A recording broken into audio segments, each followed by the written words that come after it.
l'Évangile dans la chair, écrit par Myriam de Nussy. Je pense qu'après 10 pages, j'étais à dire qu'il faut que j'en parle plus.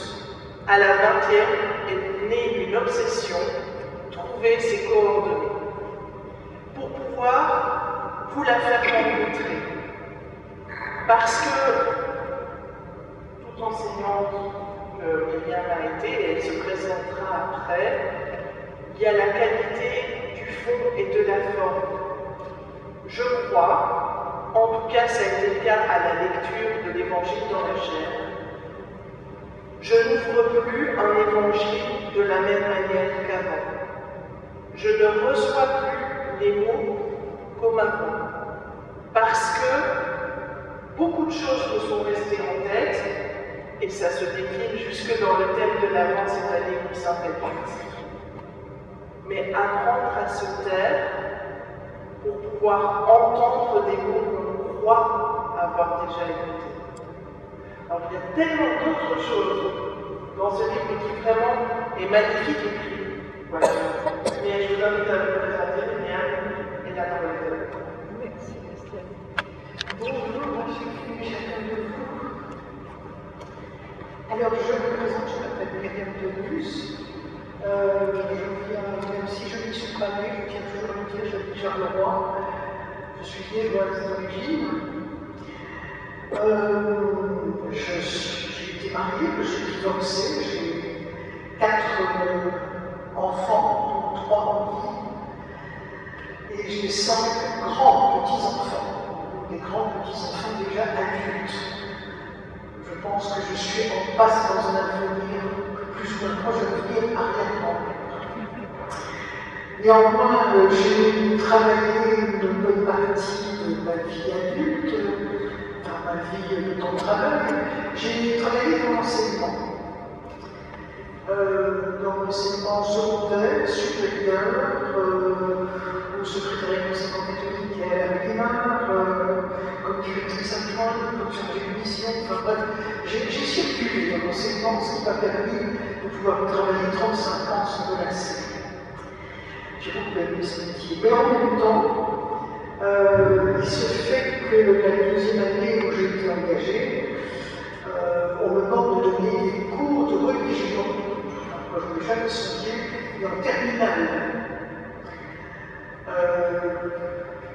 Je me suis rendu compte que je ne connaissais rien en théologie et que mes souvenirs dataient de bien avant cela, de ma vie de scout,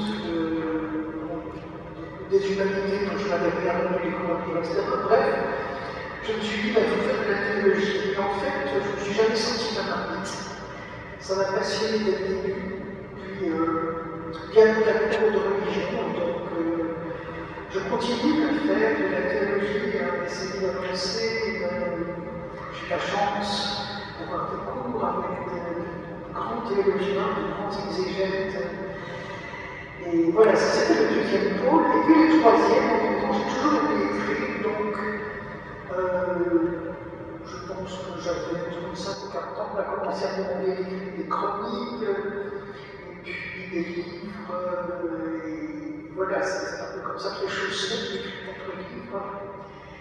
Et puis j'ai quand même dû prendre ma retraite, après avoir travaillé dans l'enseignement, mais je suis ce qu'on appelle une retraitée à temps plein. J'ai été pendant 8 ans l'aumônière fédérale des patrons, qu'on appelle d'ailleurs plus aumônière fédérale, elle est accompagnatrice fédérale de sens. Une belle expérience de 8 ans d'accompagner des jeunes qui, au départ, se demandaient si le patron allait rester chrétien ou pas. Alors, moi, je ne suis pas là, je n'ai pas bloqué ce que je devais faire, c'est simplement les accompagner. Et donc, décision, c'était de dire que le patron n'est plus un mouvement chrétien. Je n'y suis pour rien, mais voilà, c'est ainsi. Et puis, en même temps, je fais rapidement. Là, ça ne me prend pas mal de temps. Je suis productrice bénévole à RCF Sud-Belgique, Namur et Bastogne. C'est une seule année où je produis 3 émissions. Alors ça prend quand même pas mal de temps, c'est passionnant. C'est une manière de parler, de jeter un regard inspiré de l'Évangile sur le monde tel qu'il va. Donc ce n'est pas pour faire des émissions spécifiquement chrétiennes, il y en a, mais ce sont des émissions généralistes où je reçois des personnes, je fais des interviews, j'interroge les mots, etc. Voilà. Et troisième chose, je suis bénévole dans les instances du mouvement EDEO, le mouvement social des aînés de la mutualité chrétienne. Voilà, parce que je suis dans cette situation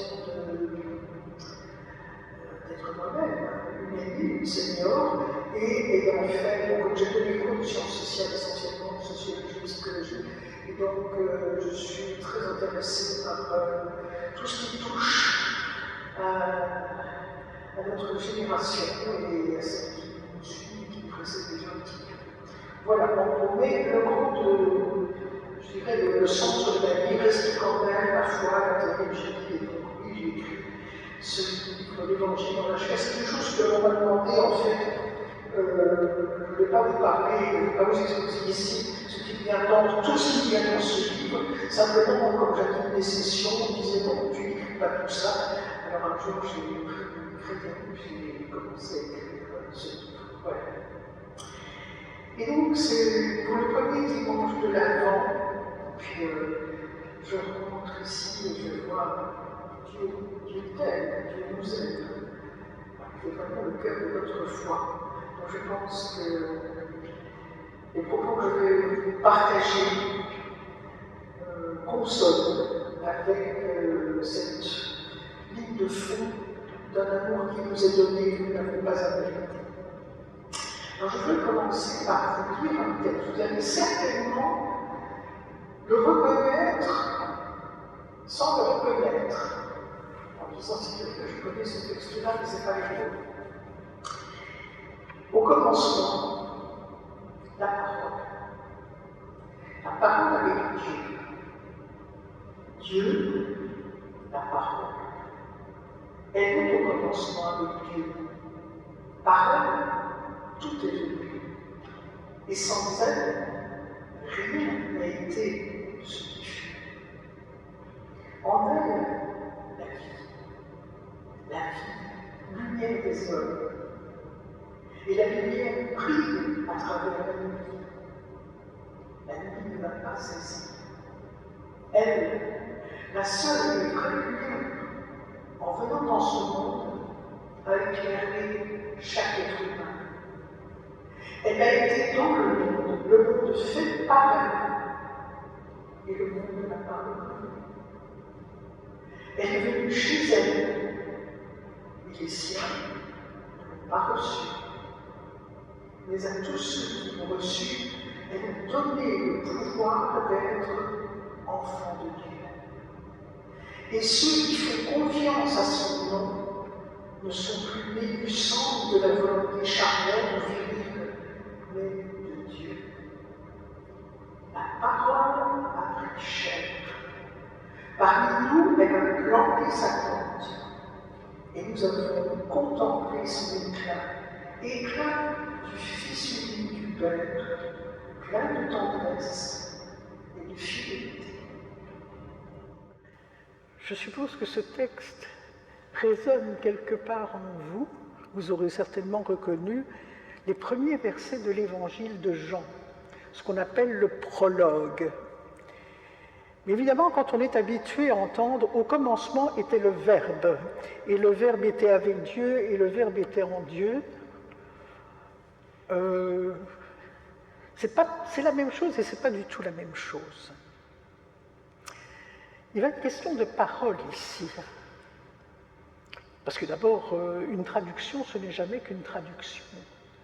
Et la traduction du texte grec, puisque l'évangile de Jean a été écrit en grec, traduire logos par le verbe, ça peut s'interroger.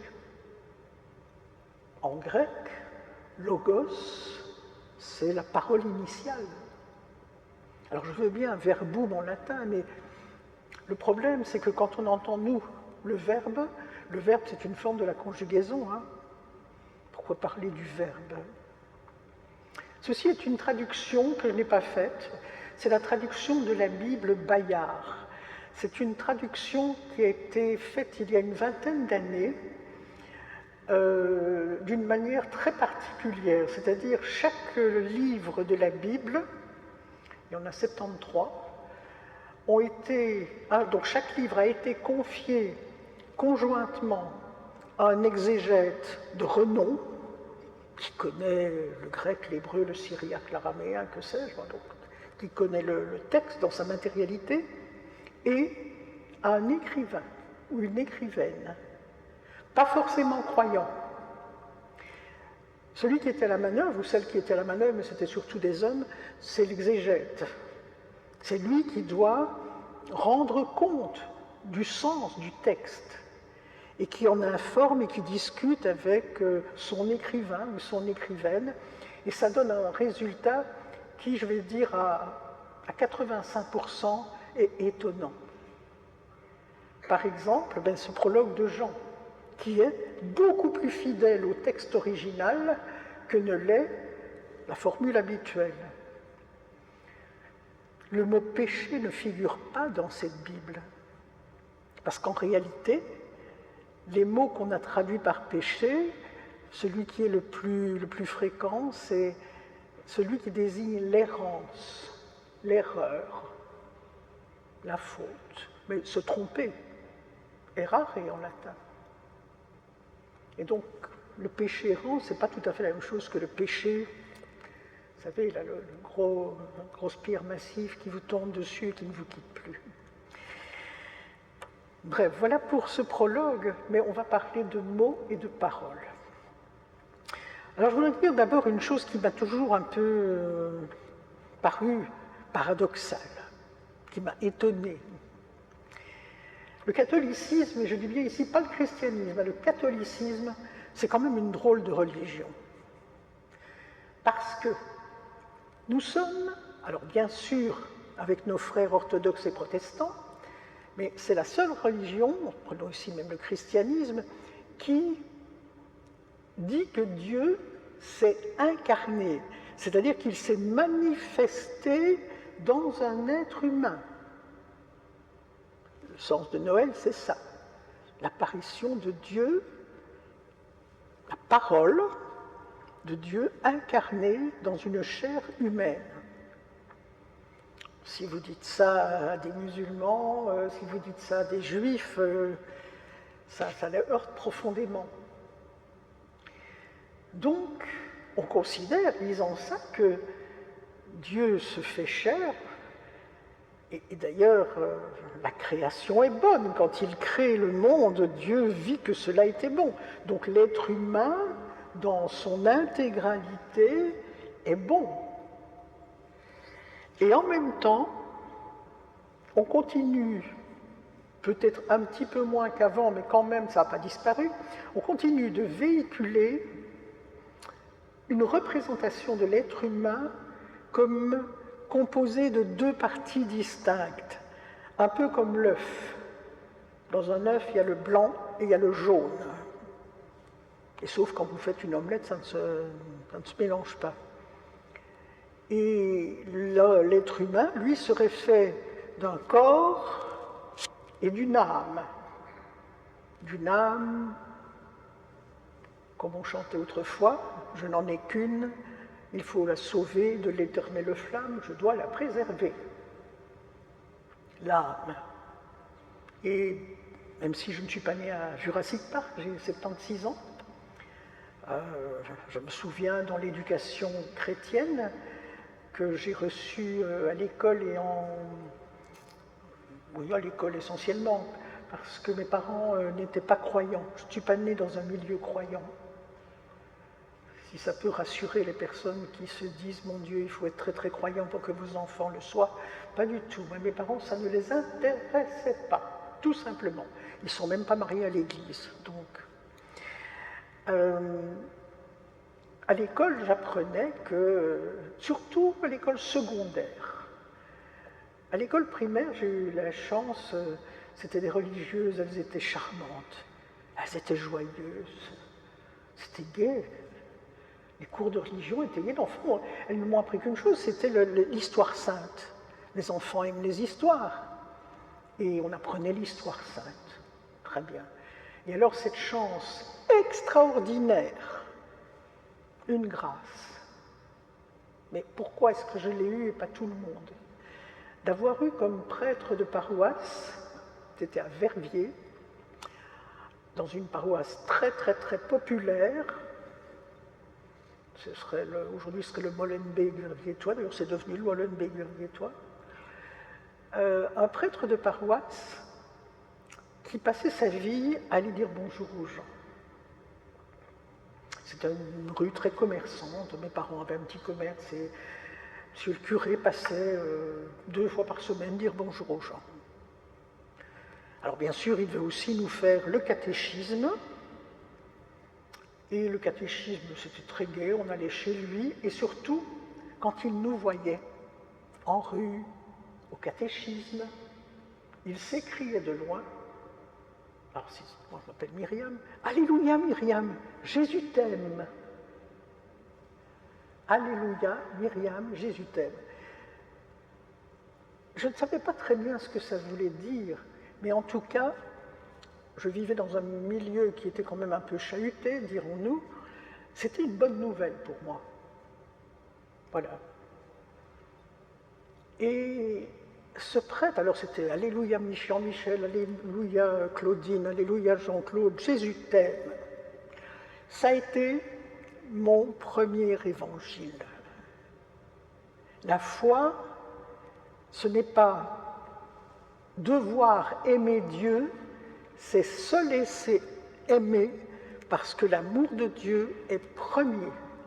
Je devais avoir 5 ou 6 ans la première fois que je l'ai entendu. Et ce qui est extraordinaire, c'est que j'ai donné une conférence à Verviers il y a quelques années. Je raconte ça et immédiatement dans la salle des personnes qui l'avaient connu, c'était l'abbé Delsault, dit « Vous avez connu l'abbé Delsault, madame ?» Je dis « Oui. » Il a marqué toute une génération de gosses qui l'ont connu. Il nous aimait vraiment, en tout bien, tout honneur. C'était le grand-père que je n'avais pas. Et première communion, bon, il faut quand même bien aller à confesse. Mais il le disait presque comme ça, hein. Bon, il faut quand même bien se confesser, hein. Oui. Et donc, on rentre dans un confessionnal, et puis tu vas certainement me dire que, puis l'énoncer, hein, tu t'es fâché avec tes petites amies, etc. Bon, etc. Jésus t'a déjà pardonné. Va quand même dire à notre Père et un Je vous salue Marie. C'était quelqu'un qui avait, je trouve, une liberté. On était là dans les années préconciliaires, hein, on était avant 1960. Il avait l'essentiel. Il nous a offert le cœur de la bonne nouvelle. Tu es aimé. J'ai retrouvé la même chose avec un ou deux aumôniers guides, scouts, qui étaient des hommes extraordinaires, qui ne passaient pas leur temps à nous faire prier tout le temps, etc., qui nous ont fait découvrir, nous qui étions des petites citadines sans jardin, qui nous ont fait découvrir la nature, l'admiration, le calme, le silence, écouter le silence, etc. Et quand c'était un père jésuite là, qui me disait à un moment donné au milieu du camp, bon, écoutez là les amis, moi maintenant je m'en vais une demi-journée parce que j'ai 7 bréviaires à rattraper. Il nous donnait l'image, c'est parce que c'était un bréviaire, il nous expliquait, il nous donnait l'image de quelqu'un qui était une personnalité bonne, à l'écoute, fraternelle, qui nous mettait debout, qui nous faisait grandir. Et bon, bien sûr, il avait ses règles, hein, comme le pauvre abbé Delsault aussi, ben oui, tu vas quand même aller dire un Je vous salue Marie à notre Père, mais c'était pas ça, on sentait bien que c'était pas ça, le cœur du cœur. Et donc, quand arrivé alors en humanité, dans une très bonne école, les religieuses étaient, là aussi, j'ai eu de la chance, j'ai eu des religieuses qui étaient vraiment très chouettes.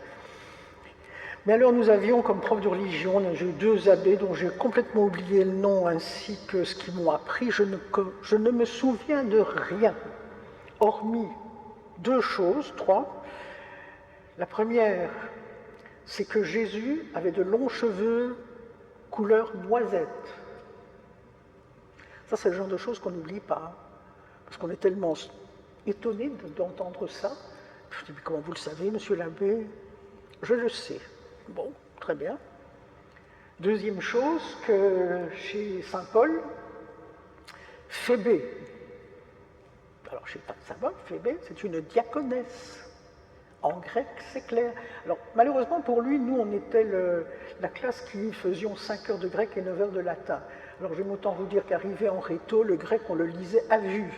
Alors, quand il nous dit, oui, le diacre Phébé, Phébé, mais monsieur l'abbé, Phébé, en grec, c'est un nom de femme, c'est pas un nom d'homme. Alors, il a réfléchi. Oui, mais pas chez saint Paul. Bien. Et puis alors la troisième chose, c'était moins agréable, parce que ça c'était encore amusant, c'était quand il fallait aller se confesser. Alors c'était pas lui, mais c'était pas mieux, puisque là c'était un prêtre, surtout dans une école de filles, qui était très intéressé par le 6e et le 9e commandement pour savoir si nous respections notre corps, etc. Parce que, n'est-ce pas, vous devez bien comprendre que c'est votre âme que vous devez sauver, etc. etc. Ça je m'en souviens, mais je vais vous dire, ça coulait sur moi comme l'eau sur des plumes de canard. Parce que j'avais été vaccinée par mon bon abbé quand j'étais petite. Alléluia Myriam, Dieu t'aime. Autrement dit, quand on entend encore aujourd'hui parfois cette difficulté de la sexualité qui existe dans le monde catholique, et qu'on masque sous des prétextes, hein, le célibat des prêtres parce qu'ils seraient plus disponibles, n'est-ce pas, que leurs confrères pasteurs protestants ou que les prêtres orthodoxes, très, très chrétiens. On voit bien que ce n'est pas de ça qu'il s'agit, et c'est vrai que le corps, on a l'impression qu'il est très... Enfin, on doit s'en encombrer, quoi, voilà. Hein, si on pouvait être une âme. Et on nous dit, vous savez, quand on meurt, le corps, il retourne d'où il vient, c'est-à-dire la poussière, mais l'âme, elle monte au ciel, et voilà, on ne sait pas très bien ce qui s'y passe, mais c'est comme ça. Et là, encore une fois, en humanité, moi ça m'a posé déjà question, parce que nous connaissions évidemment, on lisait Platon. Et j'ai découvert qu'en fait, celui qui a raconté le tout premier cette histoire d'une âme prisonnière d'un corps, une âme qui donc va retourner dans le ciel d'où elle vient, ce n'est pas le christianisme, c'est païen, c'est Platon. C'est Platon au 5e siècle, avant Jésus-Christ. Et il se fait, alors à ce moment-là j'ai quand même fait quelques recherches, j'étais à l'université, et de fait, j'ai été voir un professeur qui était un historien du christianisme. Il m'a dit, oui, effectivement, au 1er siècle, le christianisme s'est trouvé en contact étroit au fur et à mesure qu'il se diffusait, notamment à Rome, etc. Il s'est trouvé en contact étroit avec les théories néo-platoniciennes, c'est-à-dire que Platon était redevenu à la mode, et donc ils ont essayé d'utiliser le vocabulaire grec pour faire entendre quelque chose, mais le problème, c'est que le christianisme, il est d'origine juive. Et dans le judaïsme, l'homme, l'être humain, c'est quoi? C'est d'abord, c'est un être un. On ne sait pas le diviser. Alors il a des aspects. Il y a un aspect charnel qui fait que nous avons des corps, effectivement. En hébreu, on appelle ça basar. Et puis, cette chair, elle est animée d'une personnalité. Mais les animaux ont une personnalité. Chaque humain a sa personnalité. Et donc, c'est le deuxième aspect. On n'est pas n'importe quoi, on est une chair, soit une chair d'animal, une chair d'enfant, une chair d'adulte, une chair de vieillard, etc. Enfin bref, mais ça ne fait qu'un. Et le récit biblique de la Genèse le dit. Dieu, quand il a façonné l'homme, il a soufflé un souffle dans ses narines et dit le texte, l'être devint vivant. Donc, les Écritures disent, et ça, ce n'est pas vrai pour les animaux. Alors oui, ils sont vivants biologiquement, mais seul l'être humain est porteur du souffle divin en lui. Mais il n'existe pas un souffle qui serait tout seul, sans chair, et il n'existe pas une chair qui n'aurait pas de souffle. C'est un. Et donc je me demande toujours comment on a pu essayer de faire entrer un carré dans une sphère et vice-versa. Non, l'être humain est un. Et il est question dans les Écritures non pas de mots, mais de paroles. Alors, quand le prêtre à l'Eucharistie, après la proclamation de l'Évangile, entendez bien les termes, hein, il est bon, proclamation de l'Évangile, pas lecture de l'Évangile, on proclame l'Évangile. On élève le lectionnaire et on dit « parole du Seigneur ». Et non pas « ça, c'est les mots du Seigneur ». Alors, quelle différence y a-t-il entre les deux?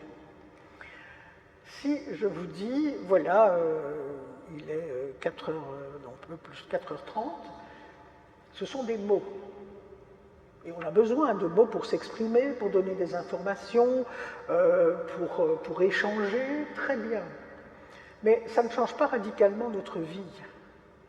Alors vous me direz, oui, mais si je suis en retard quelque part, oui, bien sûr, ça m'énerve un peu. Ce n'est pas de ça qu'il est question ici. Ce dont il est question, c'est que, et ayant été enseignante, je vais vous donner un exemple d'enseignante, quand dans un bulletin, je vous assure que c'est vrai, un prof écrit « Courage, l'échec approche ». C'est terrible, hein? Il y a quelque chose qui va exploser là, non? Courage, l'échec approche. Moi, quand j'ai vu ça, je me dis, bon, j'étais titulaire, je vais voir le collège, je dis, écoute, là, quand même, wow, c'est de l'humour. Je dis, parce que tu crois vraiment que l'élève à qui tu dis ça va prendre ça avec le sourire, va dire, ah, il a de l'humour, le prof. Évidemment, non, l'élève était consterné. Et même quand on est parent, moi, le jour où mon fils est revenu avec un bulletin, avec comme seule mention, quand vas-tu te décider à devenir intelligent? Waouh, ça fait mal, hein? Ça fait du mal. C'est agissant.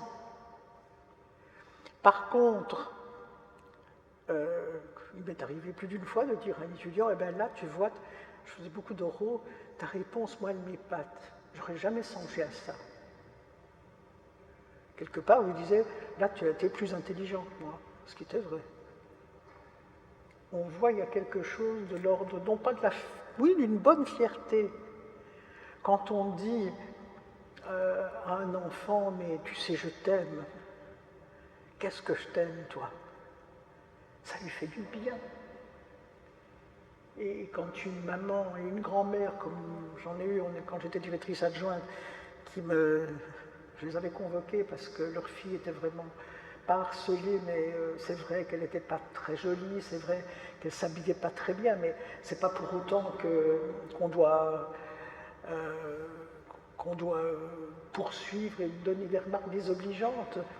Et la fille m'avait dit, mais oui, madame, mais moi, quand je veux me faire un peu jolie, c'est ma mère qui vient, qui me dit que je ne dois pas être coquette, etc. Donc je demande à la maman de venir, elle vient avec sa propre mère, donc 3 générations, et la première chose que me dit la mère, ben, enfin madame, c'est quand même vrai que ma fille, elle est moche, n'est-ce pas? Devant la fille. Je dis, et puis elle se tourne vers sa mère. Ah maman, que c'est vrai qu'elle est moche. Bon, je dis à la fille, écoute, tu sors un moment, hein. Je dis, enfin, qu'est-ce que vous êtes en train de dire? Est-ce que vous entendez ce que vous dites? Ben oui, madame, c'est la réalité, hein. C'est des paroles qui tuent. Donc, la différence entre un mot et une parole, or dans la foi, nous parlons de parole, c'est que la parole, elle est agissante. Si je prends alors Est-ce que pour vous, le credo de Nicée-Constantinople est une parole ou est-ce que ce sont des mots? Il faut bien reconnaître que pour beaucoup de chrétiens, et je suis dedans, ce sont des mots informatifs. Et encore, je ne suis pas sûr de tout comprendre. Est-ce que c'est une bonne nouvelle? Et pourtant, moi je suis la première à dire, oui, Jésus, vrai Dieu, vrai homme. Oui, mais quand on a dit ça, qu'est-ce qu'on a dit? Est-ce que c'est une bonne nouvelle? Est-ce que ça change quelque chose en moi et dans ma vie? Si oui, alors c'est une vraie parole. Si non, ce sont des mots peut-être intéressants, peut-être pas, et de toute façon, je vais les oublier parce que je ne les comprends pas.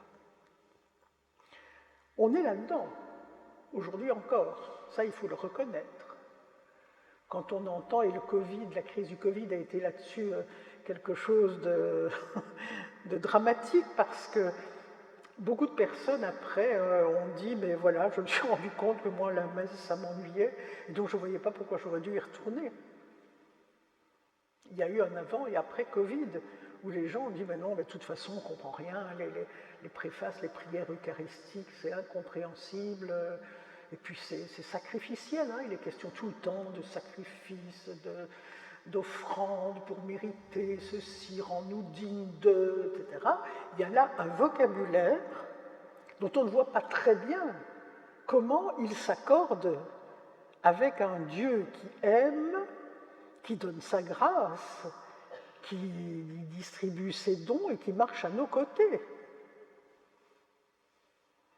Et ça, quand je dis ça, ce n'est pas d'abord mon avis personnel, c'est ce qui se dit. Alors bien sûr, il y a des prêtres qui s'efforcent d'actualiser, qui s'efforcent même d'écrire. Il y a des communautés dans lesquelles on écrit un credo, une prière eucharistique. Mais je me suis entendu dire, il n'y a pas plus tard que 2 ans, par un prêtre bruxellois, attention, attention, si vous ne prononcez pas les bonnes paroles qui sont dans le lectionnaire, votre sacrement n'est pas valide. Donc si on ne dit pas consubstantiel au Père, c'est pas valide. Bon. Il y a là une difficulté, plus qu'une difficulté. Parce que, vous savez, moi, ma référence, on me l'a parfois reproché, certains chrétiens me l'ont reproché, mais c'est les Écritures. Et je vais dans ce chapitre 55 du prophète Isaïe. Et il y a ce texte, il m'enchante, il me touche chaque fois que je l'entends. C'est au verset 10 et 11 d'Isaïe. De même que la pluie et la neige descendent des cieux et n'y retournent pas sans avoir arrosé la terre, sans l'avoir fécondée et l'avoir fait germer, pour fournir la semence au semeur et le pain à manger, ainsi en est-il de la parole qui sort de ma bouche, dit le Seigneur. Elle ne revient pas vers moi sans effet, sans avoir accompli ce que j'ai voulu et réalisé l'objet de sa mission. Eh bien ça, un ado de 12 ans pourrait comprendre. Voyez-vous, quand on parle de l'efficacité de la parole. Mais quel vocabulaire charnel!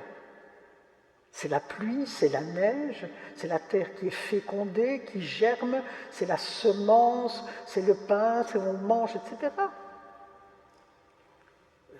Les Écritures sont ancrées, elles sont rivées à notre être le plus charnel. Et donc, la parole est une nourriture, puisqu'elle fournit, la pluie permet de fournir la semence au semeur et le pain à manger. Et si vous relisez alors dans les psaumes notamment, ça c'est presque un psaume sur 3, la parole est nourriture, elle est chemin et elle nourrit. Le prophète Ézéchiel, quand l'ange du Seigneur s'approche de lui, il lui tend un rouleau et il lui dit « mange ce rouleau ». Mange ce rouleau. Alors au début, il dit c'était un peu amer et puis c'était plus doux que le miel. Ce n'est pas des métaphores, hein. Alors oui, bien sûr, on pourra dire c'est une image, mais en réalité, ce que j'essaie de dire ici, c'est que la parole, elle nous transforme. Elle m'a transformé, elle continue à me transformer. C'est une chose que j'ai dû constater. Je vous dis, moi, quand j'ai commencé à faire de la théologie, je devais avoir dans les 35 ans, et je veux dire, ça ne m'intéressait pas plus que cela. C'est véritablement un travail de la parole, d'une parole qui a besoin de trouver un cœur qui l'accueille. Si on ferme, non pas ses oreilles, parce que des mots, ça se lit, on peut les dire aussi, mais la lecture, ben voilà, je vois des mots. Par contre, une parole, alors on peut la lire avec des mots, comme dans les bulletins, mais ça se reçoit dans le cœur, en plein dans le cœur, pour le meilleur ou pour le pire. Nous sommes, comme dit la Bible, des êtres de chair, mais de chair habitée d'un souffle. Et nous avons des besoins. Alors ça, les psychologues, depuis le XXe siècle, ont identifié quels étaient les besoins d'un être humain. Qu'est-ce que c'est qu'un besoin? C'est une chose qui, si on ne l'a pas, on est en danger de mort. Alors bien sûr, les besoins élémentaires, c'est des besoins physiologiques, respirer, boire, manger, dormir, etc. Mais ça va jusqu'à... Ensuite, il y a la sécurité, et la sécurité de l'amour. Nous avons besoin de relations, comme de pain, comme d'eau, comme d'air.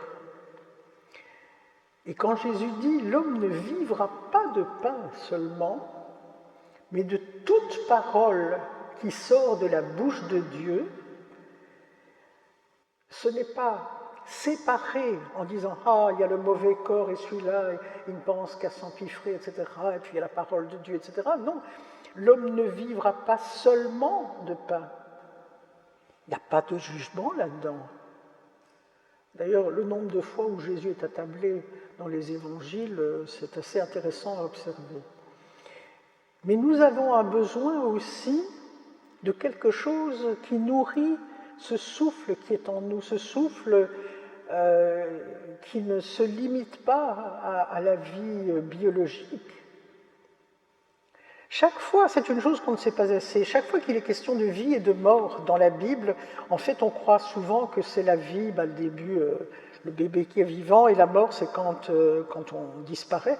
En réalité, non. Chaque fois qu'il est question de vie dans les évangiles, et même déjà dans l'Ancien Testament, c'est ce qui fait que nous sommes de vrais êtres vivants. Je veux dire, par là, moi, il m'arrive de croiser des morts vivants, hein. Non pas des zombies, mais des êtres humains qui sont, paraît-il, vivants, mais qui, par exemple, sont, j'en connais l'un ou l'autre, mais tellement maintenant scotchés à leur écran qu'ils finissent par ne plus voir qu'il y a un monde autour d'eux et qu'il y a des gens autour d'eux. Voilà. Des gens qui sont tellement enfermés dans leur petit soi que la vie relationnelle, ce qu'il y a de beau, ce qu'il y a de bon, ça ne les intéresse même plus. Et à côté de ça, vous pouvez trouver des personnes qui sont atteintes d'une maladie incurable, qui savent qu'ils vont perdre cette vie matérielle, et qui sont de grands vivants, qui restent des vivants jusqu'au dernier souffle. Donc, quand il est question de vie dans la Bible, quand Jésus dit « ma vie, personne ne me la prend, c'est moi qui la donne », ce n'est pas le mot qui désigne la vie biologique, hein. C'est tout ce qu'il est. C'est son unité complète. Et donc, oui, on a besoin de paroles. Vous savez, je ne l'ai pas dit lors de la présentation, j'ai été aussi pendant 30 ans l'amie et la collaboratrice du théologien français Maurice Bellet. Et il était psychanalyste aussi. Et il avait coutume de dire que, alors non, tout ne se joue pas à la naissance, mais en tout cas, un enfant qui naît et qui n'est pas particulièrement bien accueilli, ça arrive, qui sent qu'il n'est pas attendu, qu'il n'est pas une bonne nouvelle pour son entourage, ça peut avoir des effets qui courent alors sur, je ne vais pas dire toute sa vie, mais enfin, quand même très très très très longtemps s'il n'arrive pas à se réparer un peu. L'enfant a besoin d'une parole pour sa vie. Alors généralement, il y a tellement de bonheur quand un enfant naît, hein, on le prend dans les bras, la maman, on le pose maintenant, ce qu'on ne faisait pas avant, mais sur le corps de la maman, où il peut réentendre ce qu'il a entendu pendant 9 mois, c'est-à-dire un battement de cœur, etc. Donc, c'est ce qui va donner, c'est ce qui va permettre à l'enfant de pouvoir vivre et de bien vivre, de grandir. On sait que les enfants, alors je pense qu'il n'y a pas qu'à Charleroi que ça se passe, mais moi c'était un médecin de Charleroi qui me l'avait dit, quand arrivent les vacances, grandes vacances, il y a des jeunes enfants à qui tout d'un coup on dit ils doivent certainement avoir une infection, il faudrait que je le mène à l'hôpital. On le dépose à l'hôpital et puis après, pendant 15 jours, on ne va plus voir personne parce que les parents sont en vacances. Je ne croyais pas que ça existait, mais il se fait qu'à l'occasion d'une opération d'une de mes filles, qui était encore très petite, elle avait 2 ans à l'époque, l'infirmière m'a demandé si je voulais bien, il y avait un liquage un liquage dans la chambre. Elle dit voilà, c'est un bébé de 2 ans aussi comme votre fille, mais les parents, on ne sait pas où ils sont pour le moment. Est-ce que vous voulez bien de temps en temps vous occuper aussi d'elle? Ce que je faisais. Ma fille, elle allait bien, et donc pendant une dizaine de jours, je m'occupais aussi de cette autre petite fille. Un enfant a besoin, parce qu'un enfant peut se laisser mourir s'il n'a personne qui le reconnaît. Si ce n'est pas les parents, ça peut être une nourrice, si ce n'est pas la nourrice, ça peut être une voisine, enfin n'importe qui, un être humain. Nous avons besoin d'avoir une place. Nous avons besoin que l'on nous dise que nous avons le droit d'exister. Vous savez, un psychanalyste ou un psychologue, il vous dira que la plainte la plus courante, c'est « je n'aurais pas dû naître ». Voilà. Je n'aurais pas dû naître, parce que je ne fais rien de bon, parce que tout le monde me dit que je suis un bon à rien, etc., etc., etc. Il y a là des destructions telles. La parole, elle est là. Et c'est là que précisément, nous disent les Écritures, c'est là que la parole nous rejoint. J'ai la chance d'animer un groupe de parole à la prison de Ytre. C'est une dizaine, alors c'est très fluctuant, mais entre 6 et 10 prisonniers, tous qui ont commis des actes très très très très graves. Et de mois en mois, au fil des années, parce que comme ils sont là, dire qu'on libère les gens au bout d'une peine ridicule, c'est absolument faux. Et dans ce monde, alors c'est pas moi qui le dis, c'est l'aumônier de la prison, il dit une prison, c'est l'anti-règne de Dieu. C'est exactement l'anti-règne de Dieu. Et dans un monde qui est difficile, qu'est-ce qu'on entend? Mais moi, ce que j'ai fait, personne ne pourra jamais me pardonner. Je suis, et de toute façon, on me dira toujours, même quand je serai sorti, que je suis un tolard, un ancien tolard, etc. Ce sont des gens qui n'ont plus le début de l'ombre d'un soupçon de la moindre estime d'eux-mêmes. Et pourquoi est-ce qu'ils tiennent à ce groupe? Parce qu'il dit, ici, je me sens un être humain. Je ne suis plus un monstre. Je ne suis plus un raté, la lie de la société, etc., etc. On a besoin, tout le temps, d'avoir de bonnes nouvelles. Parce que nous avons été élevés aussi, il faut bien le dire, et ce n'est pas fini, dans la culpabilité.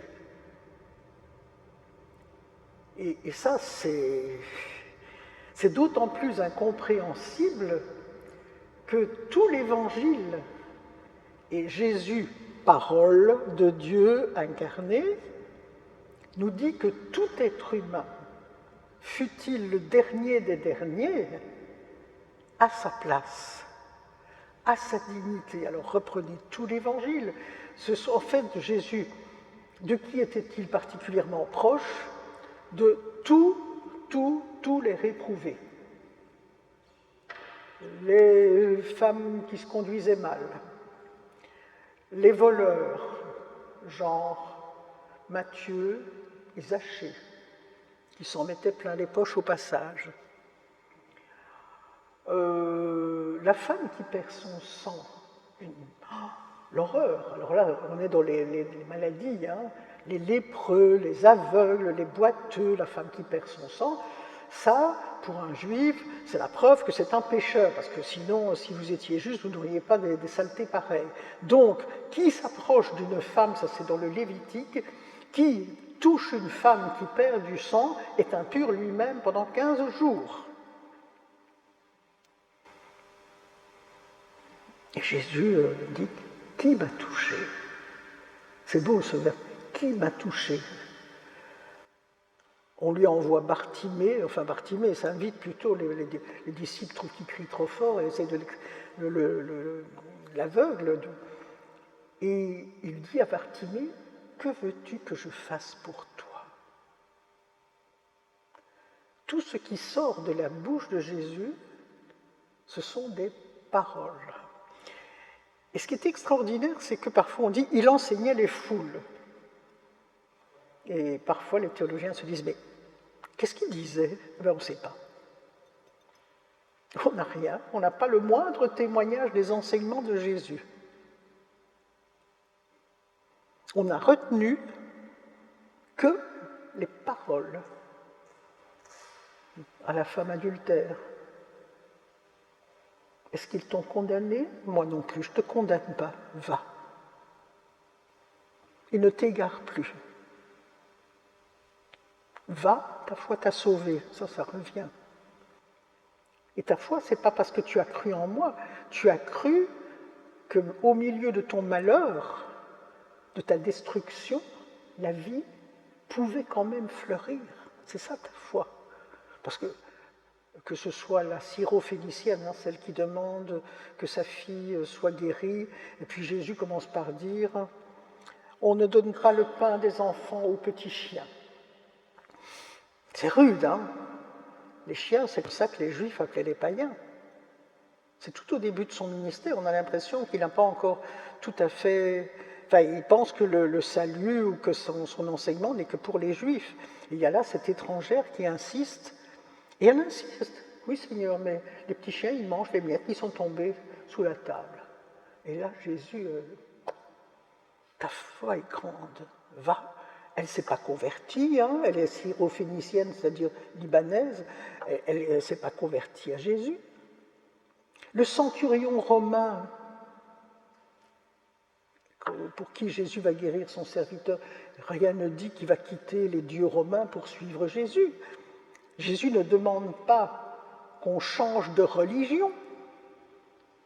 Quand Jean-Baptiste dit « convertissez-vous », mais enfin, à qui dit-il ça? Il dit ça à des Juifs. Le christianisme n'existe pas. Donc se convertir, ce n'est pas changer de religion. Se convertir, c'est la métanoïa en grec. C'est un renversement intérieur. C'est un bouleversement intérieur. Et ce que produit la parole, c'est exactement ça. Quand on dit « nous sommes filles et fils de Dieu », c'est ce que dit le prologue de Jean. Hein. À ceux qui l'ont reçu, elle a donné le pouvoir d'être enfants de Dieu. Et bien quand vous dites « moi je suis une fille de Dieu », un jour un instituteur m'a dit « Madame, mais quel orgueil !» Je dis « Mais monsieur, j'espère que c'est ce qu'on a dit quand vous avez été baptisé. » Ce que Jésus entend à son baptême, celui-ci est mon fils bien-aimé, mais c'est ce que Dieu dit de nous. Celui-ci, celle-là, et celui-ci, et celle-là encore, ce sont mes enfants bien-aimés.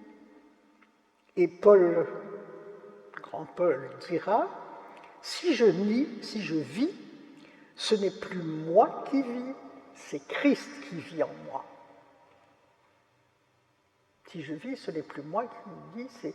Et je pense que c'est une expérience que nous pouvons faire si nous écoutons cette parole, si nous la laissons, pas pour la commenter. Il y a des groupes pour ça. Il y a des groupes bibliques et c'est très bien. Il y a des groupes de prière, c'est très bien. Mais la première chose, c'est l'écoute de la parole. Dans le judaïsme, Shema Israël, écoute Israël, ouvre tes oreilles. C'est la première chose, ouvre les oreilles de ton cœur. Si on reçoit cette parole, moi je n'ai jamais entendu, je n'ai pas fait d'expérience extrasensorielle, il n'y a jamais un ange qui m'est apparu, etc. Je dois simplement constater que l'écoute de cette parole et la foi en son pouvoir transformant m'a changé et nous change. Elle nous rend meilleurs, elle nous rend plus humbles, elle nous rend plus attentifs aux autres, elle nous fait davantage ressembler au Christ. Et je cite ici Maurice Zundel, théologien suisse, qui écrivait ceci: « Je porte Dieu. La vie de Dieu lui-même repose entre mes mains. Et il s'agit de faire en moi-même un espace assez vaste pour que Dieu puisse répandre en moi sa vie et à travers moi la communiquer à toute l'humanité et au monde entier. » C'est là pratiquement, moi j'ai fait un jour une lecture de l'Annonciation, de la rencontre, non de l'Annonciation, je dis bien. Alors on peut la prendre au plan gynécologique si vous voulez. Et puis un jour je tombe sur les sermons de Maître Eckhart. Maître Eckhart c'est un dominicain du XIIIe siècle. Alors les sermons c'est très très très long, c'est pas des sermons de 7-8 minutes. Et il y en a une qui commence à peu près comme ça. La virginité, c'est pour tout le monde, pour les hommes et les femmes. Et en gros, il décline, alors c'est en allemand, c'est un peu lourd parfois, mais l'idée c'est celle-là. Si le cœur est vierge, et vierge pour lui, pour prendre un terme moderne, c'est un cœur qui ne sait pas qui est Dieu, qui accepte de ne pas savoir. Il est vierge. Moi, si vous me demandez qui est Dieu, je ne sais pas. Je ne sais pas. Dieu, c'est pour moi une puissance d'être et d'amour. Maintenant, je ne peux pas me le représenter. Si donc, dit Maître Eckhart, le cœur est vierge, le souffle de Dieu, c'est un peu comme pour Maurice Zundel, peut-être qu'il connaissait le texte, se dépose dans ce cœur vierge, et le cœur devient fécond et devient capable de mettre Dieu au monde. Alors, cette manière d'envisager l'Annonciation, qui est vraie pour les hommes, pour les femmes et pour nous aujourd'hui autant qu'il y a 2000 ans, franchement, pour moi, elle est plus nourrissante que de savoir qu'une femme un jour aurait eu un ange qui lui a dit qu'elle allait concevoir, on ne sait pas trop comment, etc.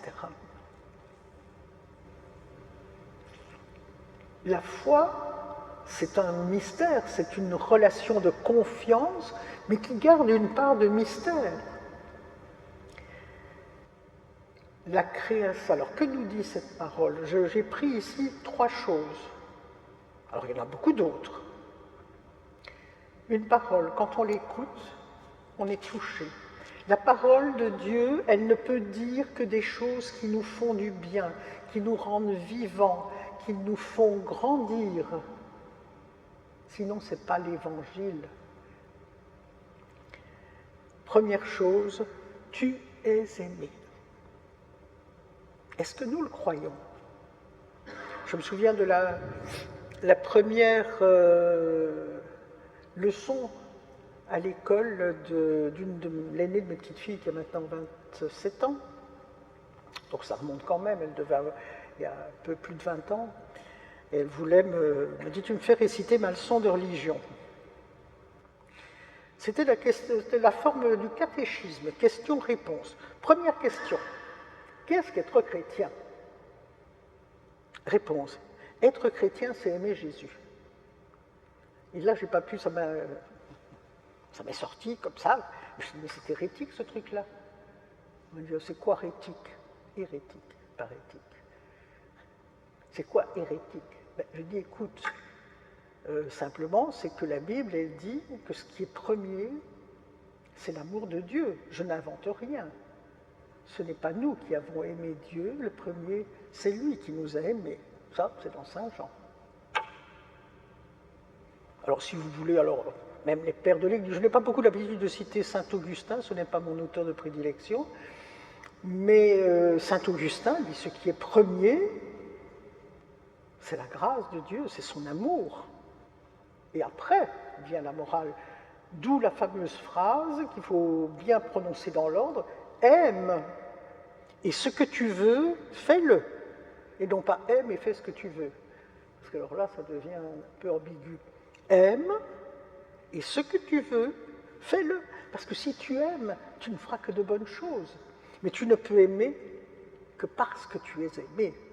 Donc, la première chose, est-ce que nous croyons que nous sommes aimés d'un amour infini, d'un amour fidèle, puisque c'est ce que nous dit la Bible, d'un amour sans limite, qui mène nos péchés bien loin, comme où sont aussi éloignés le levant et le couchant. Tout ça, c'est dans les textes des Écritures. Tu es aimé. Dieu, deuxième chose, la création est bonne. L'être humain est bon. Alors ça ne veut pas dire qu'il ne fait pas de bêtises. Ça ne veut pas dire qu'il ne peut pas mal se conduire. Paul dira, moi, je fais le mal que je ne voudrais pas faire et je ne fais pas le bien que je voudrais faire. Ça, c'est notre tension à tous les humains. Mais en soi, nous avons le souffle de Dieu en nous. Nous avons une sorte de génétique divine. Et donc, l'être humain est bon. Alors, à quoi ça sert de se dire ça? C'est pas d'abord, si, pour soi aussi. Je dis parfois à des personnes qui se dévalorisent, je dis, mais enfin, quand tu dis ça, c'est vraiment dire que Dieu t'a raté, hein? Il a franchement raté son œuvre. Et ça permet positivement de voir en tout être humain, quel qu'il soit, quoi qu'il ait fait, et même si c'est un ennemi,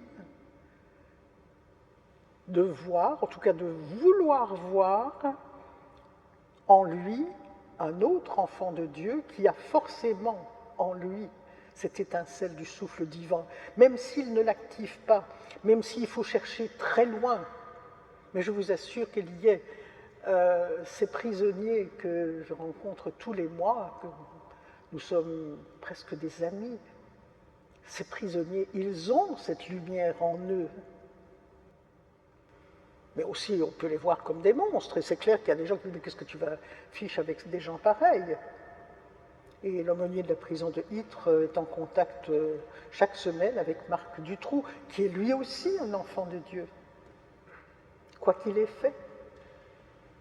Et même si, sans doute, bon, c'est pas sans doute, là, il ne sortira jamais, mais ça reste un être humain.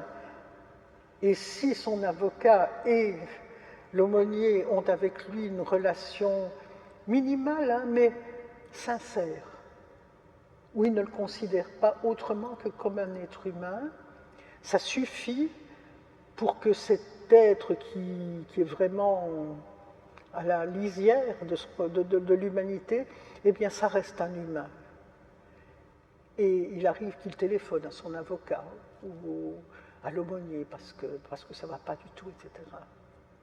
Tout être humain est aimé de Dieu, sans exception. Et ce qu'on appelle, alors, C'est une femme, ah non, c'est pour la troisième chose. Ce qu'on appelle la charité. Alors, c'est une traduction, on n'ose plus. Hein. Si je disais à mes meilleurs amis, tu sais, j'éprouve vraiment, je t'aime parce que je suis charitable. Quelle horreur. Bien sûr que non. Agapé en grec. Et agapé, c'est un mot qui n'appartient pas au christianisme. Platon l'utilisait déjà aussi, enfin les philosophes grecs. Et l'agapé, qu'est-ce que c'est? Alors, agapé, en grec, a été traduit par, et c'est la bonne traduction là pour une fois, caritas en latin. Mais caritas en latin, c'est ce qui est gratuit. C'est ce qu'on donne gratuitement, qui n'est motivé par rien. Et alors le problème, c'est que caritas est devenu charité. Et puis qu'a donné la dame de charité, enfin bon, tout ça, les banquets de charité. Parlons d'amour. Agapé, aimer, ce n'est pas avoir nécessairement de la sympathie. Je vous ai dit que j'ai eu 4 enfants, mais j'en ai 3 en vie. Ma fille aînée avait 27 ans quand il y a maintenant 25 ans qu'elle a été tuée par un chauffard ivre au moment où elle allait chercher son bébé à la crèche. Et cet homme, je sais que dès le lendemain du décès, je me suis dit, mais comment je vais pouvoir arriver à rester cohérente avec cette parole du chapitre 6 de Luc? Si vous aimez ceux qui vous aiment, où est le mérite? Mais ce serait plutôt où est la gratuité, où est la grâce? Moi je vous dis, aimez ceux qui vous font du mal, etc. Alors, si c'est aimer de sympathie, excusez-moi, c'est de la perversion. Si j'aime quelqu'un qui me fait du mal, c'est pas difficile, je suis masochiste. Mais c'est pas de ça qu'il s'agit. Comment est-ce que je vais faire pour ne pas maudire cet homme? Comment est-ce que je vais faire pour ne pas vouloir me venger? Œil pour œil, dent pour dent. Comment faire pour souhaiter que sa vie ne s'arrête pas? Parce que quand on tue quelqu'un, il n'a pas fait de la prison parce qu'on ne le demandait pas. Mais à l'heure qu'il est, je pense qu'il continue encore tous les mois à payer pour les sommes qu'on vous donne dans ces cas-là, surtout quand il y a un bébé de 4 mois en jeu. Aujourd'hui, je peux dire vraiment, de moi-même, je n'aurais pas pu. La tâche me paraissait insurmontable. Et à ce moment-là, c'est de dire, je m'en remets à cette parole. Ça prendra le temps qu'il faut, mais moi, je ne peux pas. Mais j'ai, quelque part, le désir d'y arriver. Et on s'aperçoit, 2 ans et demi plus tard, qu'un jour, on se dit, mais comment est-ce que je vois cet homme? Aujourd'hui, je peux dire, je l'ai dit au bout de 2-3 ans, j'espère vraiment que sa vie ne s'est pas arrêtée, parce qu'il élevait seul un petit garçon de 7 ans, je pense, il avait la garde exclusive. J'espère qu'il a été un bon père. J'espère qu'il n'a plus bu en prenant le volant. Mais à quoi ça aurait servi de se venger? La vengeance, elle n'a qu'un effet, c'est de vous enfermer dans votre propre douleur. La douleur, de toute façon, elle ne s'efface jamais tout à fait. Les cicatrices, elles ne s'effacent jamais. Ce qui est arrivé est irréparable. Mais pour autant, oui, on peut arriver à avoir de l'agapé pour son ennemi. Oui. Est-ce que c'est de la sympathie? Non. D'ailleurs, on n'a jamais eu l'occasion, il ne m'a jamais adressé la parole, je n'ai jamais pu lui adresser à la parole, mais c'est de se dire, voilà, si demain il disait, ben voilà, c'est moi, je dirais, asseyons-nous et parlons-en. La parole peut faire ça.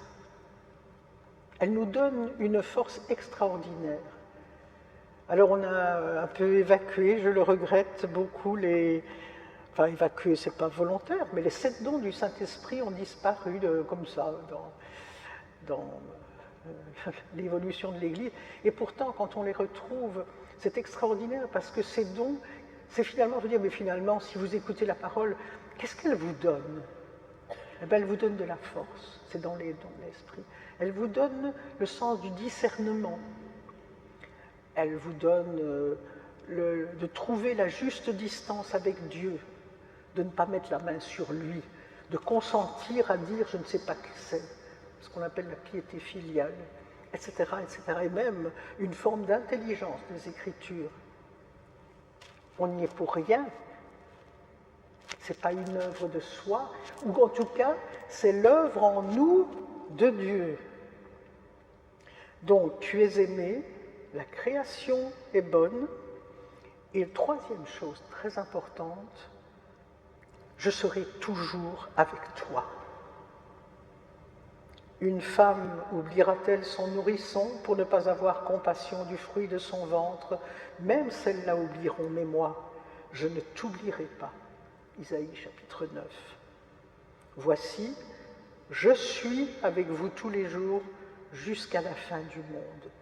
Je suis, n'oublions pas le nom, je suis, c'est le nom de Dieu. C'est plus qu'une conjugaison au présent de l'indicatif. Je suis est avec vous tous les jours jusqu'à la fin du monde. Nous avons en nous, à côté de nous, mais c'est plutôt en nous et entre nous, quand nous sommes rassemblés, Dieu est là. Cette puissance infinie de vie, cette puissance infinie d'amour révélée à travers la personne de Jésus-Christ, elle est là. On n'est jamais seul. Alors parfois, on peut éprouver de la solitude, parce que la foi, ce n'est pas un long fleuve tranquille, sans doute, sans moment creux, sans désespérance, même parfois. Mais nous pouvons faire fond là-dessus. C'est même pas des dogmes, vous voyez. Moi, les dogmes, c'est des formulations qu'on a mis pour remettre de l'ordre dans l'institution, mais pour moi, les piliers de la foi, les piliers, ce sans quoi, alors là, ça ne tient plus. Si on revenait à me montrer, mais ce n'est pas possible, à travers les Écritures, que Dieu ne nous aime pas, ou bien les vieilles représentations, que c'est quelqu'un qui nous cherche des coups sur la tête, et qu'à notre mort, on va dire, viens un petit peu ici, toi qu'on mette dans la balance tes péchés, puisque tu as fait de bon. Ça, c'était la représentation des Égyptiens. Alors moi, je serais athée de ce Dieu-là. Quand on me dit, oui, Dieu envoie des épreuves parce qu'il nous aime, oh ben merci. Je suis athée de ce Dieu-là. Dieu nous aime, et il est avec nous. Et je termine par un texte qui est assez ancien, XIVe siècle. Et c'est un ami de l'empereur byzantin Jean VI qui s'appelle Nicolas Cabasilas. Il paraît que c'est un grand théologien, j'avoue que je ne le connaissais pas jusqu'à ce que je découvre ce texte extraordinaire. C'est un théologien laïque qui a été très important à Byzance au XIVe siècle. Et voici ce qu'il écrit. « Ainsi vivons-nous en Dieu. Nous avons transposé notre vie de ce monde visible vers le monde invisible, non pas en changeant de lieu, mais en changeant d'existence et de vie, car ce n'est pas nous qui nous sommes mis en route vers Dieu et qui sommes montés, c'est lui qui est venu chez nous et qui est descendu. Nous n'avons pas cherché, nous avons été cherchés. Ce n'est pas la brebis qui est partie à la recherche du berger, ni la drachme à la recherche du maître de maison, il fait allusion ici aux paraboles de Luc. C'est lui qui s'est abaissé vers la terre et qui a retrouvé son effigie. Il s'est rendu sur les lieux où la brebis s'était égarée, il l'a soulevée et il l'a relevée. Il ne nous a pas fait sortir d'ici, c'est-à-dire hors du monde, mais tandis que nous restons sur la terre, il nous a rendus célestes. Il nous a donné la vie qui est dans le ciel. Alors le ciel, c'est la représentation, c'est la manière de dire la vie de Dieu. Il nous a donné la vie qui est dans le ciel, non pas en nous élevant vers le ciel, mais en inclinant le ciel vers nous et en descendant. Il inclina les cieux et il descendit. XIVe siècle. C'est extraordinaire. Et vous avez là, je pense, le cœur de la foi chrétienne. Dieu veut que tout, oui, on dit parfois, oui, mais quand nous disons le Notre Père, on dit que ta volonté soit faite. Et une dame me dit un jour, moi je ne peux plus dire ça. Je dis, pourquoi vous ne pouvez plus réciter ça? Parce que moi, la volonté de Dieu, qu'il envoie des malheurs, etc. Je dis, est-ce que vous avez entendu ça? Alors, première lettre de de Saint Paul à Tite. Début de phrase. Dieu veut que tous les humains soient sauvés et parviennent à la connaissance de la vérité. Sauver, ça ne veut pas dire, comment dire, sauver, si vous êtes à la messe tout à l'heure, j'en reparlerai un peu dans mon homélie, c'est-à-dire sauver de tout ce qui nous détruit. Dieu nous veut sauf de toute destruction,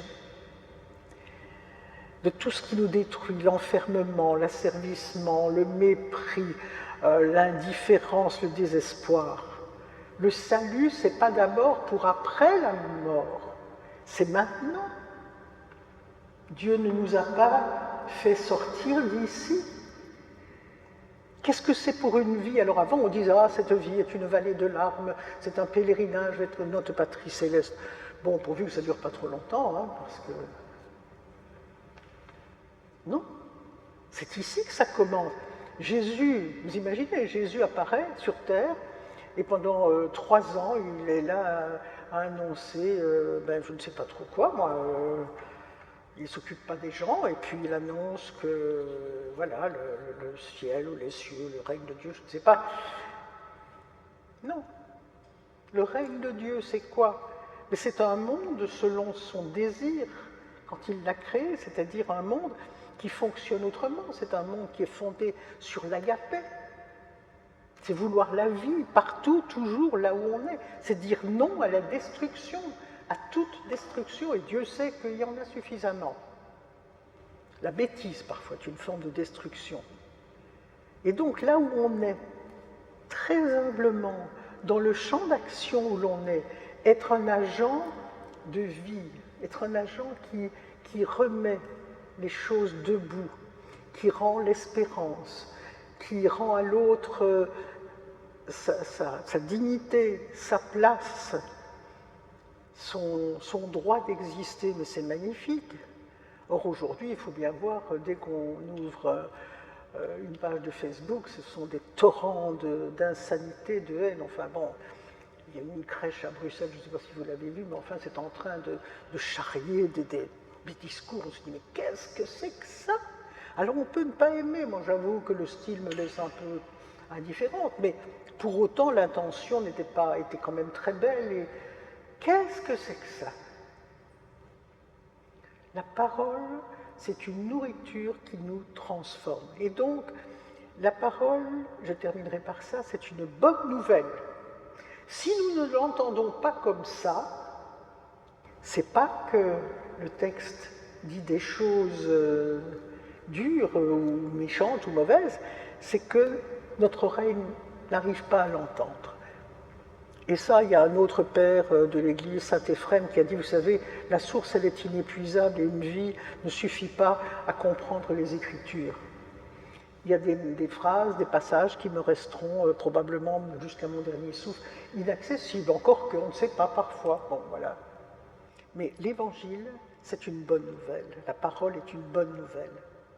La foi, c'est une confiance. Fides en latin, pistis en grec. Pistis, ce n'est pas une croyance en un contenu.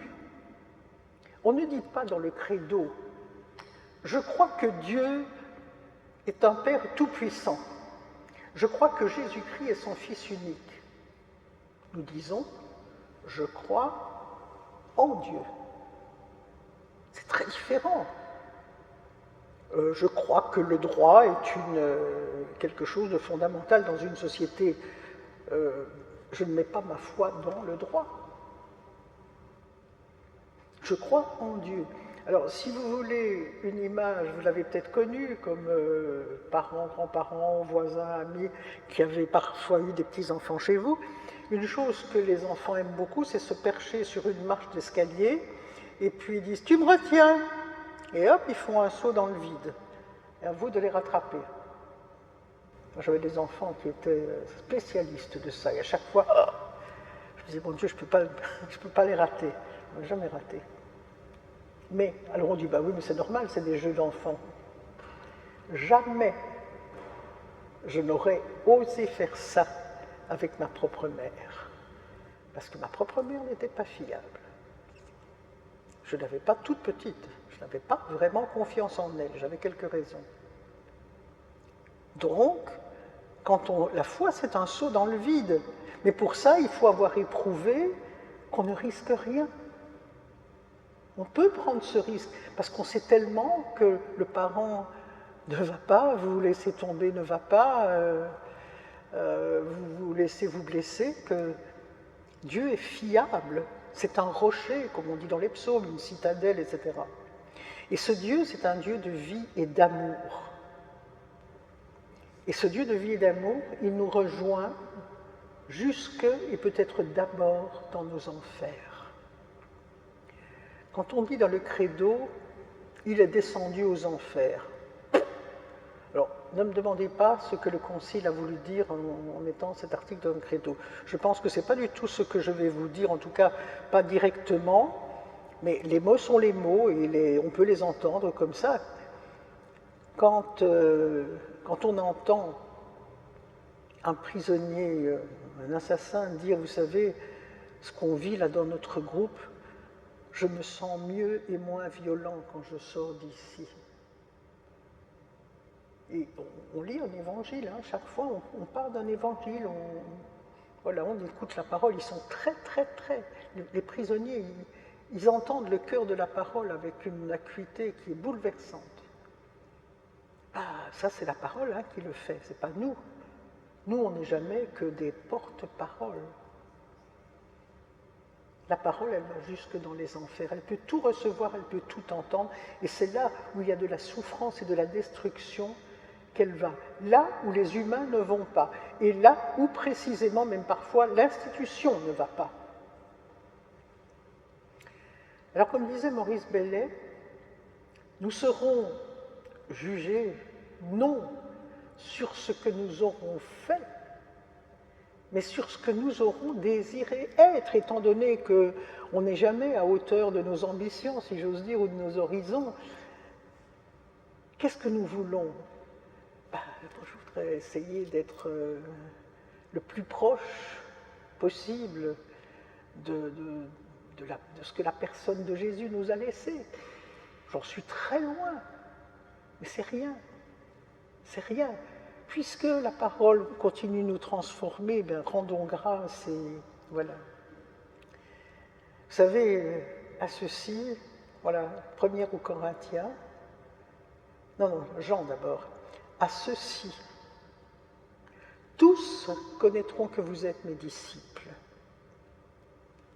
Alors, vous connaissez la suite, parce que souvent, quand on demande aux personnes, ils disent « Ah, si je vais à la messe, si je suis baptisé, si, je ne sais pas, je fais mes prières, enfin, etc., etc. » Tous connaîtront que vous êtes mes disciples si vous avez de l'agapé, de l'amour les uns pour les autres. La première justification de la foi, c'est la relation entre humains. Comment veut-on, et c'est ce qui fait que quand il y a par exemple des scandales dans l'Église, mais il y en a dans toutes les églises, ce n'est plus crédible. Quand une personne vous écrit une lettre qui est tout sauf aimable et qui termine bien fraternellement en Jésus-Christ, excusez-moi, c'est de l'accaparement de la parole de Dieu, ça. Et Paul écrira dans la 1er aux Corinthiens, « Vous êtes le corps du Christ, et vous êtes ses membres, chacun pour sa part. » Le corps, c'est pas vous êtes l'esprit du Christ, vous êtes le cœur du Christ, vous êtes, je ne sais pas moi, la présence du Christ, vous êtes le corps. Qu'est-ce que c'est charnel, Aujourd'hui, Dieu, comment peut-il se donner au monde à travers nous? Nous qui sommes comme nous sommes, mais qui sommes filles et fils de Dieu. Et ça, c'est le roc sur chacune et chacun. Nous pouvons nous laisser construire, et puis vous savez, le reste, l'Église, ses règles et même ses dogmes, je ne dis pas que ça n'a pas d'importance, mais ça reste quand même très accessoire. Et donc, en ce temps d'avant, je nous souhaite vraiment, très sincèrement, de pouvoir nous laisser modeler par la parole, qui ne peut jamais, elle ne nous trahira jamais, elle ne nous donnera que de bonnes choses. Ce n'est pas visible tout de suite, mais il nous faut réapprendre à faire cette relecture de nos vies, de nos existences, de ce que nous avons connu. Et là, franchement, on peut se dire que oui, le Seigneur est un bon berger. Merci.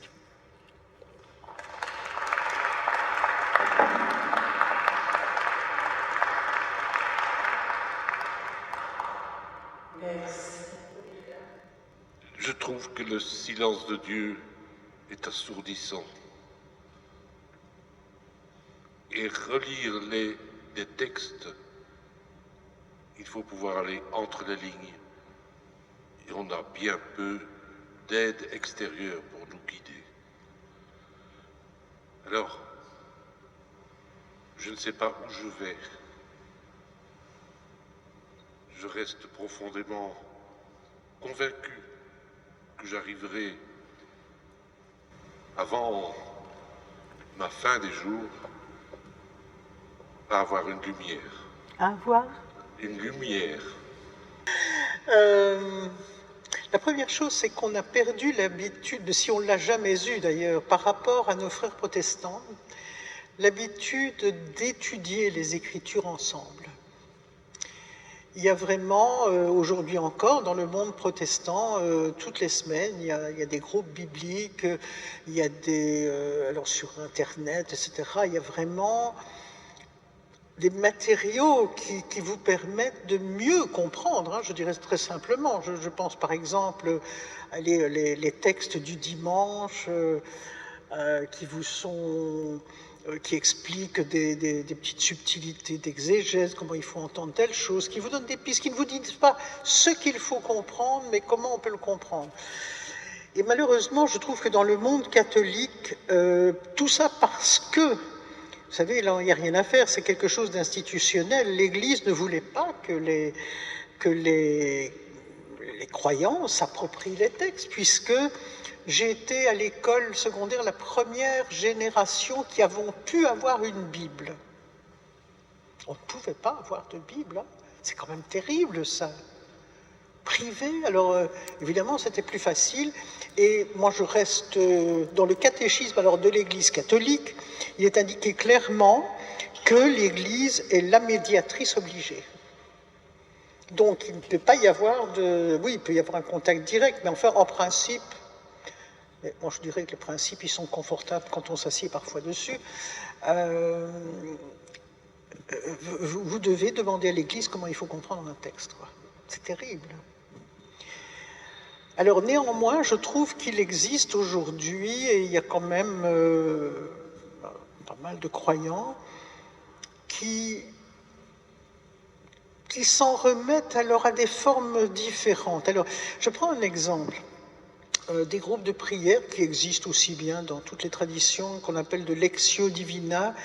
Ce sont des petits groupes avec des gens qui n'ont pas fait d'études théologiques, mais qui sont accompagnés de quelqu'un qui connaît un peu la méthode. Et c'est une manière d'entrer, d'écouter les Écritures, de la laisser nous travailler, etc. C'est plutôt expérientiel, ce n'est pas intellectuel, mais ça fait du bien. Je pense alors à des groupes effectivement d'études bibliques qui existent. Je pense à ces initiatives-là. Il faut quand même bien reconnaître que les médias dont se sont emparées les églises peuvent être une aide. Alors il faut pouvoir les choisir, mais je vais pas... Bon, les dominicains ont créé il y a déjà 15 ans d'ici, 18 ans, une web TV qui propose à des séquences très courtes, hein, c'est 20 minutes, et on invite par exemple alors un de nos grands théologiens de l'Ancien Testament, grand exégète, André Ouénin, qui vient, il a fait plein d'émissions, alors sur le livre des juges, sur le livre de Joseph, etc., et qui explique, qui ouvre le texte. Alors, il y en a qui ont été faits sur le Nouveau Testament, et parfois, alors on fait pas ça, c'est pas suivre des cours, mais je veux dire, tiens, j'aimerais bien un peu entendre comment on peut comprendre les choses sur lesquelles je cale. Moi, ça m'arrive encore. Il m'arrive de devoir prêcher et bon, en général ça va, je me débrouille, mais j'aime quand même bien parfois un peu d'avoir aussi un regard extérieur et des idées, enfin voilà. Donc on a quand même des outils. Je pense que la première chose, c'est de ne pas se trouver seul face à la Bible et en se disant par quelle bouche je la prends, quoi. Et pour ne pas réentendre les choses qu'on sait déjà. Vous voyez ? Où trouver les mauvaises traductions? Alors moi je veux dire plutôt, il y en a des bonnes. Alors aujourd'hui on travaille plutôt, il est toujours intéressant. Alors la première chose, ça c'est déjà un petit peu, enfin il y a quand même beaucoup de chrétiens qui l'utilisent, c'est ce qu'on appelle la Bible interlinéaire, c'est-à-dire c'est une Bible, mais uniquement le Nouveau Testament. Elle existe pour l'Ancien Testament aussi, mais c'est plus volumineux. Donc sur la page de droite, vous avez le texte grec, et vous dites oui mais moi je ne connais pas le grec, c'est pas grave, parce qu'en dessous de chaque mot et de chaque préposition et de chaque article, vous avez la traduction. Bon. Alors ça donne un texte évidemment qui en français n'est pas très lisse, très beau, mais au moins, vous dites, tiens, par exemple, quand on voit, et quand vous aurez fait cela, dites, nous sommes des serviteurs inutiles, vous avez non indispensable, ça aide quand même. Hein. Et alors, sur la page de gauche, vous avez au-dessus la traduction de la Tob, et en dessous, celle de la Bible en français courant. Alors, il faut savoir que les deux Bibles, quand on travaille les textes qui sont les plus utilisés, c'est la Bible de Jérusalem et la Bible Second, qui est une Bible de travail protestante, mais qui est remarquable. Et qui a la Bible Second, la Bible de travail. Alors il y a plusieurs éditions, mais la Bible de travail n'est pas plus volumineuse qu'une autre, hein, au contraire. Mais vous avez également par exemple, on parle tout le temps du temple, ben vous avez la représentation du temple, vous avez des petits paragraphes qui expliquent, etc. Alors, je ne sais pas si ça existe encore, mais si on les trouve dans des bouquineries, ces petits livrets qu'on appelait les cahiers évangiles. Cahiers évangiles, ça doit se trouver. Ou alors en bibliothèque, je pense qu'ils doivent être tous à la bibliothèque des Dominicains, ici à l'avenue de la Renaissance. Les cahiers évangiles, je pense qu'il y en a près de 80, qui chacun a été écrit par un spécialiste d'un livre, ou d'une partie d'un livre, ou d'une question. Par exemple, il y en avait un sur les rapports entre Jésus et sa mère. Très intéressant. Parce qu'il y a une commande qui est faite à ces auteurs, c'est de donner l'essentiel d'une information rigoureusement vraie, exégétiquement vraie, mais dans un vocabulaire accessible à tout le monde. Et donc les cahiers évangiles, c'est une source inépuisable et ça se lit facilement, et à ce moment-là, on se rend compte que petit à petit, et ça c'est un travail, on dit mais dans le fond, tiens, on lit ça à propos de Saint Paul, mais c'était déjà ce qui était dit par un autre à propos, on commence, à voir émerger une forme de cohérence des Écritures.